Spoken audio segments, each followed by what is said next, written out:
ค่ำข้าวเที่ยงค่ะมื้อนี้เสร็จน้ำพริกอ่องอยากกินมาโดนแล้วเราก็สิมีโอกาสได้เฮ็ดเครื่องเราก็สิมีแค่หอมใหญ่กับมะเขือเทศแล้วก็มะเขือเทศส้มหน่อยหนึ่ง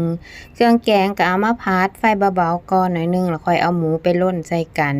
สิเฮ็ดหลายแหน่เพราะว่าเพื่อเจ้าของนำตอนผัดนี่ก็คือคลีนเครื่องแกงตีหนาเลยเผ็ดแน่นอนเลยมื้อนี้ก็สิใส่เป็น2หอมคือหอมใหญ่และหอมแขก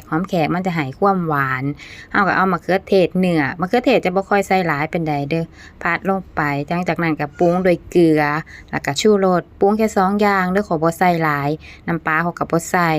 บางสูตรน่ะใส่ฮอดน้ำมะขามเปียกน้ำปลาก็ใส่แต่ว่าข้อยบ่ใส่ข้อยอยากได้รสแบบเพียวๆใส่แค่เกลือกับชูรสก็พอแหละหลังปรุงรสเสร็จแล้วเขาก็จะปิดฝาไว้สัก5นาทีหลังจากนั้นเขาก็จะมางวดน้ำออกให้มันแห้งเพราะว่าถ้ามันเหลวเกินไปมันก็บ่เป็นตากินได้ตามใจความต้องการแล้วเขาก็จะปิดไฟตักเสิร์ฟค่ะ